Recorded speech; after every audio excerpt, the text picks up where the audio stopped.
ladies and gentlemen, please welcome Mr. Amit Mishra. भाइयों बहनों, आवाज की दुनिया में अपना भी कुछ नाम सबको गले तो नहीं लगा सकता, इसे दूर से ही करता हूँ प्रणाम। स्टार्ट करते हैं। मान लीजिए कि हेवल्स वाले कुछ फिल्मी कलाकारों को अपने यहाँ जॉब पर ले लें और वो सेल्स का काम करें, तो फिर क्या होता है। स्टार्ट करते हैं शत्रुघ्न सिन्हा साहब से।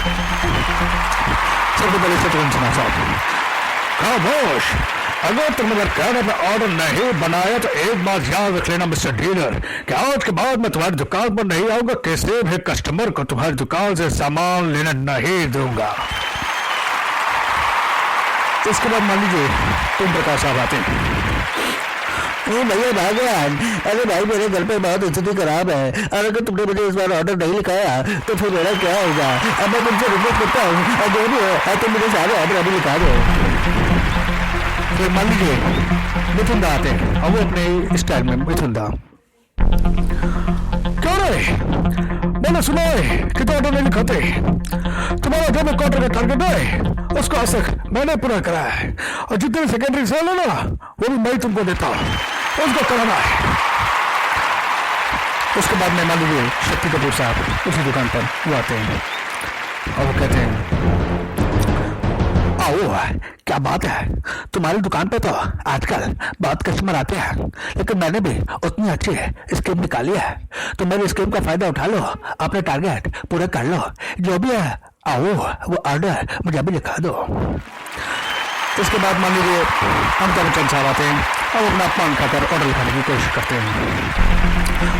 अब भैया भैया तुमने जो हमको जो भैया पिछले महीने ऑर्डर लिखाया था भाई और हिसाब से मैंने किया भैया तुम्हारे ₹1 की तुमको और से कभी फालतू मैंने किया तो बताओ भाई। अब भैया आपको तो हमका ऑर्डर लिखाना पड़ेगा, नहीं तो हम तो भैया डाल नहीं सकते हैं ना भाई। अरे भैया भैया 5 जल्दी से तुम ऑर्डर लिखा दो भैया, हम आगे डालते हैं भाई।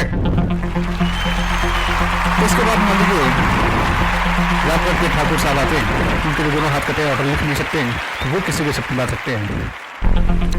क्या बात है, तुम्हारे यहाँ पर जो भी आया है हर कोई ऑर्डर लेकर गया है और मेरे यहाँ तो अब SFA का जमाना है, तो मुझे ऑर्डर लिखा दो और मैं तुम्हारे यहाँ पर अपनी बहू को डांस के लिए भेज दूंगा।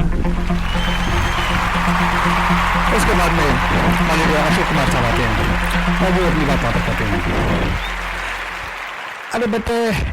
अरे बेटा मैं बूढ़ा हो गया हूँ, थक गया हूँ, अब पिछले 20 साल से सेल्स में हूँ, हमेशा आता हूँ ऑर्डर लिखाता हूँ, अब कभी कभी तुम भी फोन करके अब मुझे खुद ऑर्डर लिखा दिया करो और मेरी नौकरी को चलाते रहो।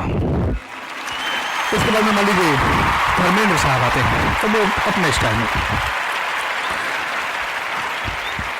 भैया जी तुम मुझे ये ऑर्डर लिखा दो, अगर तुमने मुझे ऑर्डर नहीं लिखाया तो अब एक बात जान लो अब मैं क्या करूँगा। क्योंकि बोल नहीं पाते हैं तो वहां से चले जाते हैं और अपने बेटे को भेज देते हैं और सनी देओल साहब वहां पर आते हैं। आपने ऑर्डर नहीं लिखा है, ये जो ऑर्डर कर रहे हो ना, इस ऑर्डर को तुम जल्दी से लिखा दो।